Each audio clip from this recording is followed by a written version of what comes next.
Good morning. So, Valentine's Day, just right around the corner. What are you gonna get?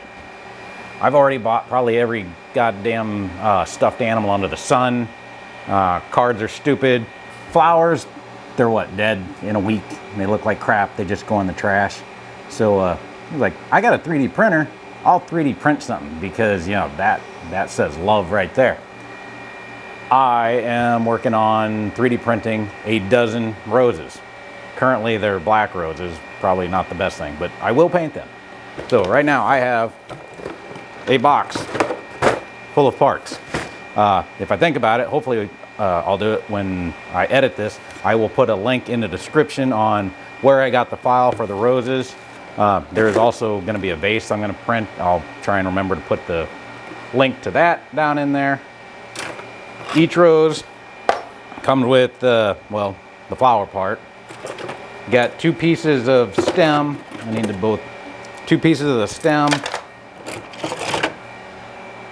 a leaf, and a little screwy connector thing. On all the ones I've printed so far, something happened with the support on the very end here, the tree support, and the top of the stem did not quite print out like it's supposed to. It screwed up the bottom here. I don't know why. I don't care enough to try and dig into it to figure it out. I just keep cranking them out because, you know, I got to print a dozen of these things. So to make them, first thing you do, get all your supports off. I use tree supports, which that's probably the problem is tree supports I seem to have a lot of problem with is they either stick or they don't. I can't ever seem to find a happy medium to where they come off easily without failing. And it seems like when my prints fail, it's because a tree support broke and fell over. And I don't know enough about 3D printing to be able to go through and adjust my support settings good enough. Now I already broke the supports off of one of these, and notice the threaded connector does not fit.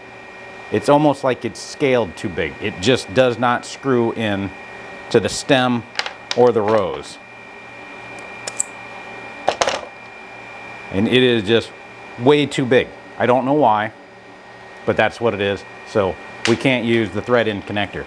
I'm just going to use a piece of dowel. We're going to put it in there, cut it off, and we'll use super glue to hold it in. Now for dowel rod, all I do, these are the handles off of foamy paint brushes.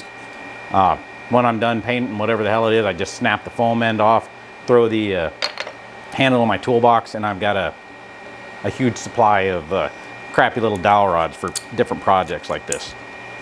All right, now there's always going to be some stringing on here. I've gotten my printer dialed in decent to where I don't get a huge amount of stringing, but I still do it.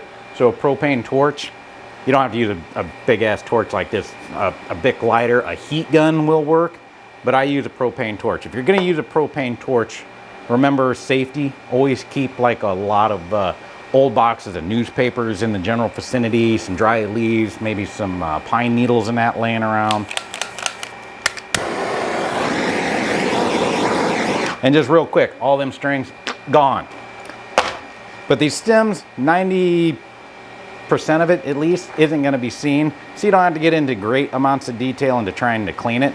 But get yourself a deburring tool. You can get them off Amazon for like 10 bucks.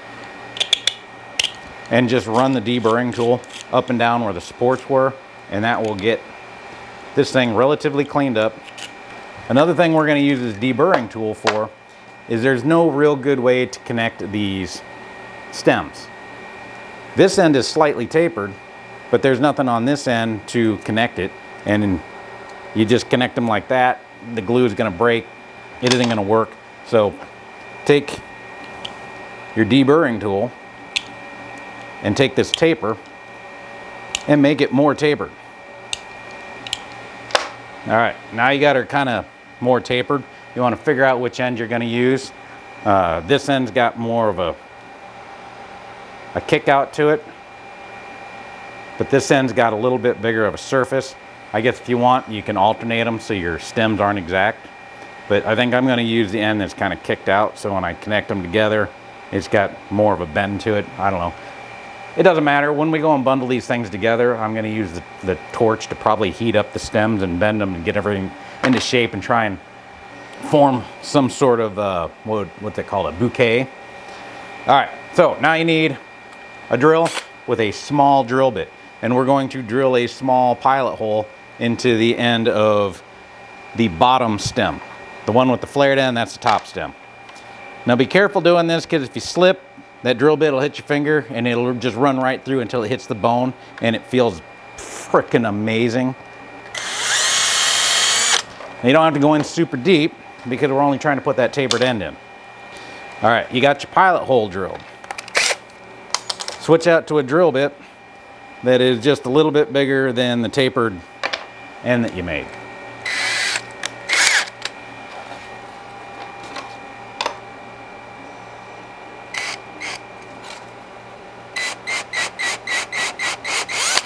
And go slow. Don't just pull the trigger, because it's plastic and that drill bit will grab it and it will go through and it'll come out the other end and it'll go right into your frickin' hand. So now that'll fit in there nicely. Fuck, my alarm's going off, hold on. All right, so super glue, hole in the end.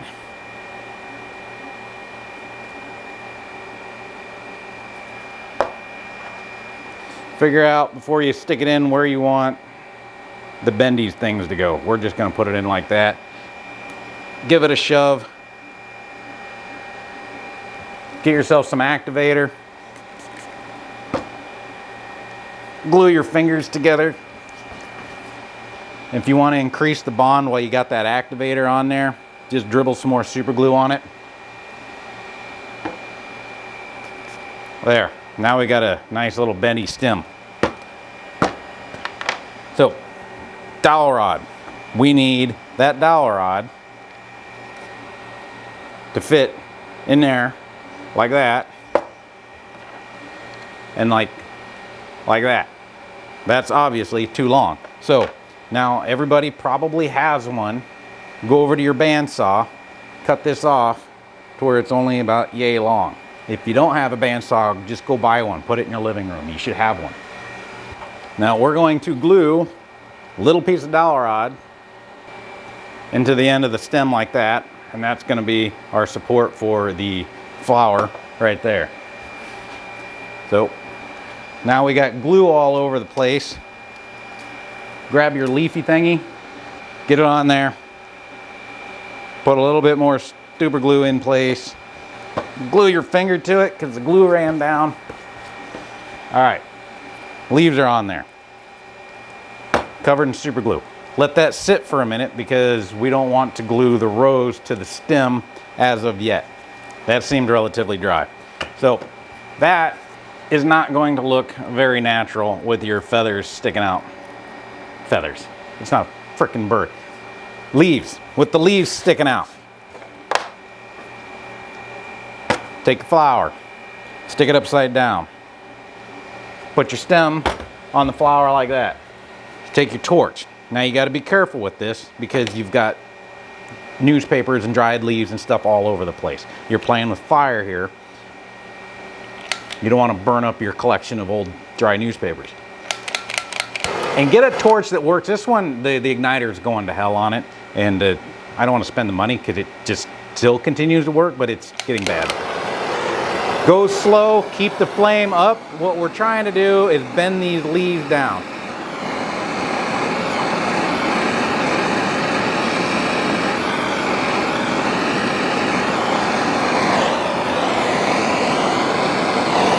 It can go really bad for you really quick.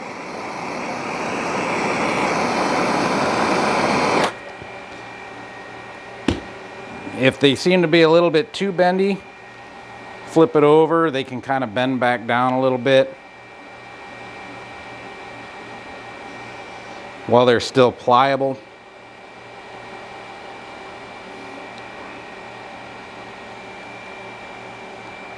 There, now that looks more natural. The leaves actually have some bend to them. That one might be a little too bendy. You've got a few seconds of work time. And then just let them cool off. And we now have a rose ready for paint. So we will set this aside. I'm gonna put this into a board with a bunch of holes in it. I've already made one to test this out, so I have 10 more to go. So when I'm ready for paint, I'll get back to the camera. All right, see you in well, immediately, because I'm going to edit.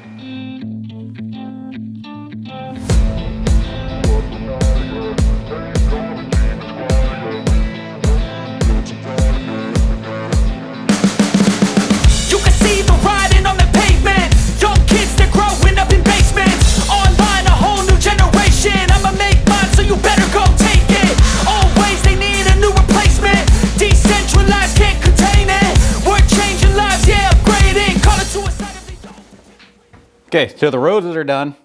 Now we got to deal with the base. You know, of course, I already printed it. Put a crappy primer on there. That I got this off of Cults 3D. I'll try and remember to put a link in the description where I got it. This is not the size it was when I got it. It was significantly smaller. I think I increased it.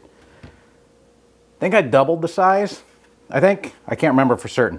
But I made it bigger because there was no way a dozen roses were going to fit in the original, because I think the original was only 1.5 inch square, maybe 2 inch square. So I increased the size, made it a lot bigger. I'm gonna put some gravel in the bottom, but first we gotta paint it.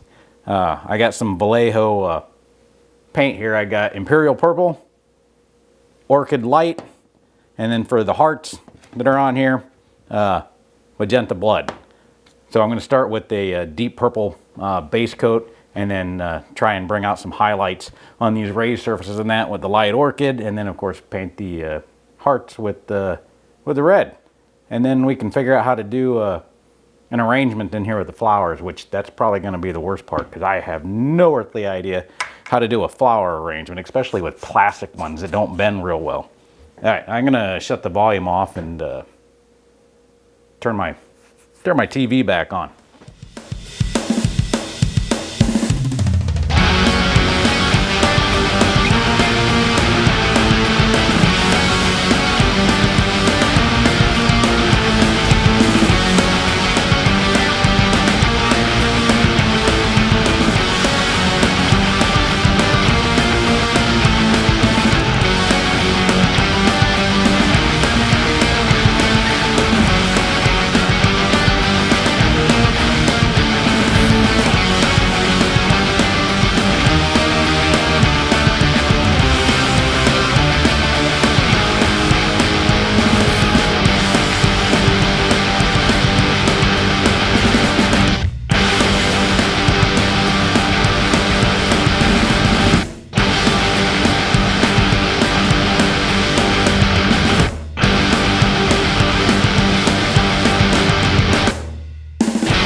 Everything is painted. I put clear coat on everything. It's now ready to do the part that I've actually been worried the most about is trying to do a believable looking, nice looking floral arrangement.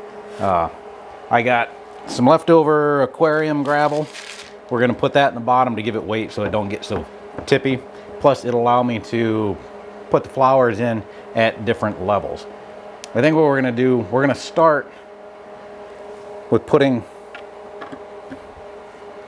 flowers in each of the corners.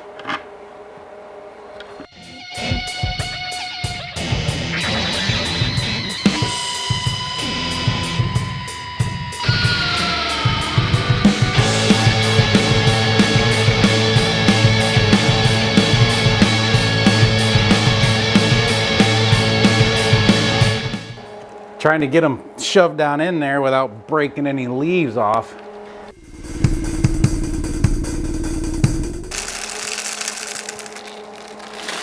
That'll lock her in place.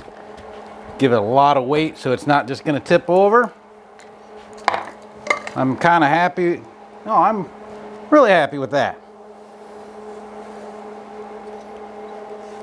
What do you think of that?